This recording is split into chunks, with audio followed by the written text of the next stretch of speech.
ధనం మూలం ఇదం జగత్. పైసా పైసా. రాజులు మహారాజులు సైతం యుద్ధం చేశారు ఈ పైసా కోసం. దేశ విదేశీయులు పోరాడారు ఈ పైసా కోసం. ఒక పేదవాడు తెల్లారితే పోరాడేది ఈ పైసా కోసం. ఉన్నవాడు ఇంకా ఇంకా ఇంకా కావాలని ఆశపడేది పైసా కోసం.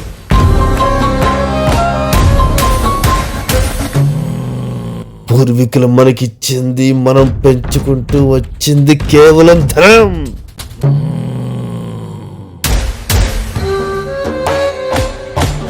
అదే పైసా మనిషితో ఆడుకోవడం చూసావా? అదే పైసా కోసం ఎంత దిగజారిపోతాడో చూస్తావా?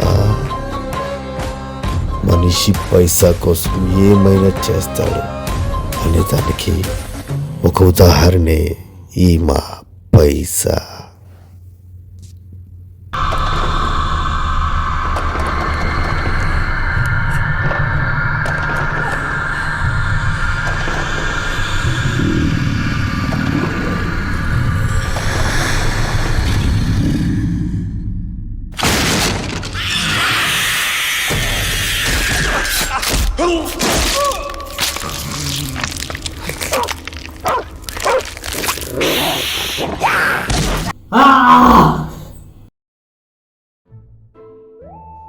రాత్రులు తాగి బలాలు తెలియడం, తెల్లారి కళ్ళు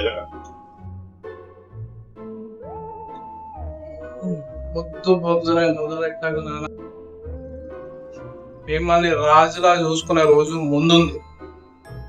ఆ రోజు ఇవన్నీ గుర్తు తెచ్చుకుని పోయి బాధపడతాం. అంత లేదురా. ఈ రోజైనా లేచి వెళ్ళి త్వరగా జాబ్ చూసుకో. నీకు పెళ్లి చేసి మనవలు మనవరాలతో సంతోషంగా ఉందామని అనుకుంటున్నా. పెళ్ళి పిల్లలు నేను అనుభవించిందే కాక నాకు ఒక డోలు వాళ్ళు. అయినా ఈ జాబులు ఇవన్నీ నాకు సెట్ కావునా. కోడితే ఒక్కటే దెబ్బ. బంగ్లా, ఇల్లు, కారు. టీకి డబ్బులు ఉన్నాయరా? చిచ్చి, నీలాంటి వాళ్ళ వల్లే. ఎలాగో తగలాడు. నాకు ఆఫీస్ టైం అయింది. కొంచెం కూడా నమ్మకం లేదు. మంచి చూస్తూ ఉండు. నన్ను చంపేస్తుంది. ఈయన గీజర్ కొనమంటే కొనడు ఈ పెద్ద మనిషి.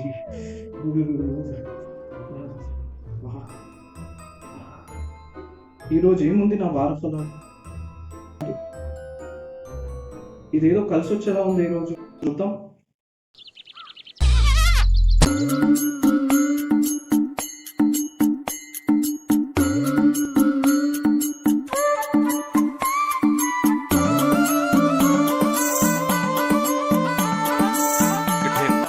స్వామి, ఇంతమంది దేవుళ్ళు ఉండగా నేను నిన్నే ఎందుకు ప్రార్థిస్తున్నానో నీకు తెలుసా? నీ వెనక ఉన్న మూటల్ని చూసి. వెంకటేశ్వర స్వామికి అప్పులు ఇచ్చే వడ్డులు వసూలు చేస్తున్నావు చూడు, అందుకు. ఆయన నేను నిన్ను ఏం అడిగాను స్వామి? వజ్ర వైడూర్యాలు అడిగానా? మణిమాణిక్యాలు అడిగానా? లేదే. చిన్న 2 BHK డూప్లెక్స్ హౌస్ అడిగినా. అది కూడా ఎక్కడ? Jubilee hills, Banjara hills. ఇంకా అంత పెద్ద బంగ్లా ఉన్నప్పుడు 5 కార్లు. నీదంతా వద్దంటావా? ఎలా వడ్డీ నువ్వు వసూలు చేస్తున్నావు కదా, ఆ వసూలు చేసే జాబ్ అన్నా నాకు ఇవ్వు. కాస్త నీకు పని తగ్గినట్టు ఉంటుంది, నేను కొంచెం సాటిస్ఫై అయినట్టు ఉంటుంది. వరుసగా ఎన్ని మ్యాచ్లు గెలిపించుకుంటూ వచ్చావు స్వామి. ఈరోజు లాస్ట్ మ్యాచ్. ఇన్ని రోజులు సంపాదించిందంతా పెట్టేశాను. ఇంకా అంతా నీదే భారం. కాస్త చూసుకోవే. ఉండను. Good bye.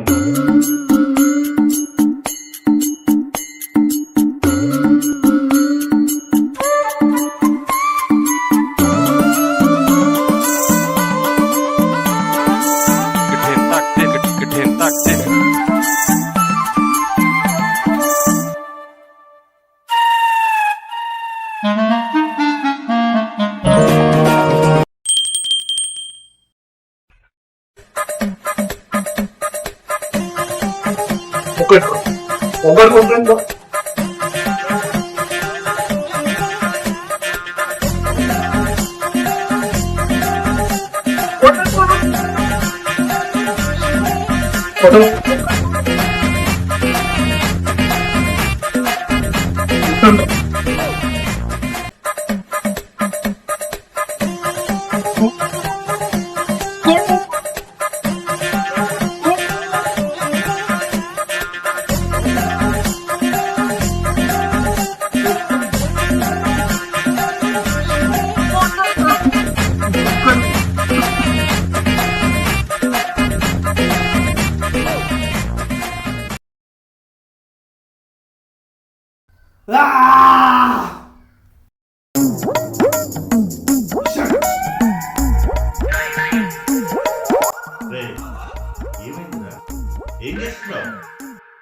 పొద్దునే నీ లో క్లాస్ మూవ్ వేసుకొని కనబడొద్దని నీకు ఎన్నిసార్లు చెప్పాను. పోయింది, మొత్తం పోయింది. నాది లో క్లాస్ అయితే నీదే క్లాస్ నాన్న. డబ్బులు సంపాదించడం రాదు కానీ డైలాగులు బాగా చెప్తావు. అరే నీకు 3 కోట్ల తిండి పెట్టడానికి నీ నీతి నిజాయితీగా సంపాదించుకుంటా. నీతి నిజాయితీ ఏం సంపాదించావు? నువ్వేం సాధించావు? ఇన్ని రోజులు సంపాదించింది ఒక్క రోజులో పోగొట్టించావు కదా.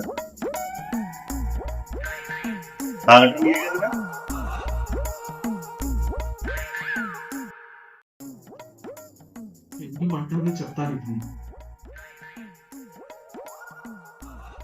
రిసార్ట్ పై దాడులు నిర్వహించారు. పార్టీలో భారీగా విదేశీ మద్యం స్వాధీనం చేసుకోవడంతో పాటు పలువురికి డ్రగ్స్ పరీక్షలు నిర్వహించగా పాజిటివ్ గా తేలింది. మొత్తం 9 మంది గంజాయి తీసుకున్నట్లు తెలిసింది. బర్త్డే వేడుకల్లో మొత్తం 48 మంది వరకు కుటుంబ సభ్యులు, సన్నిహితులు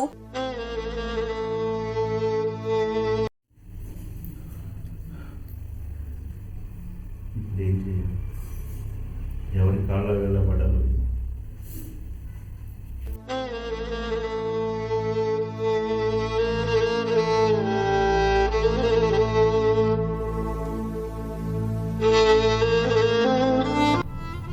నేనేమన్నా తప్పు చేశానంట?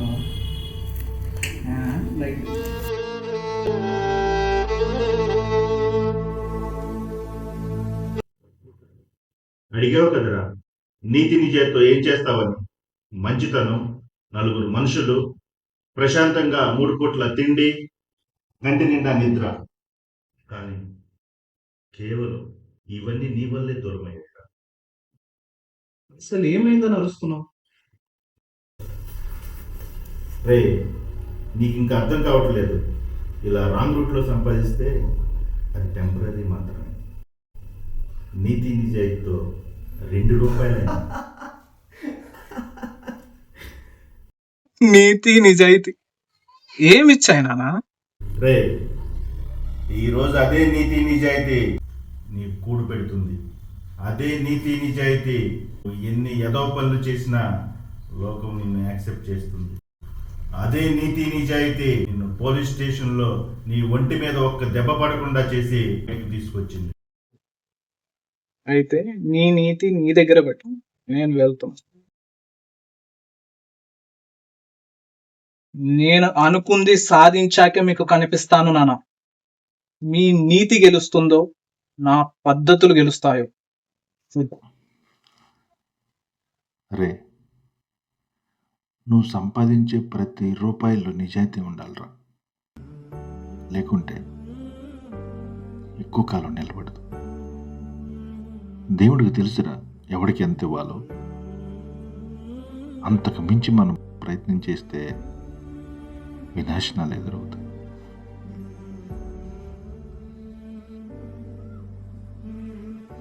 అయినా ప్రతి మనిషి ఏదో చోట దెబ్బతింటే కానీ మారట్రా.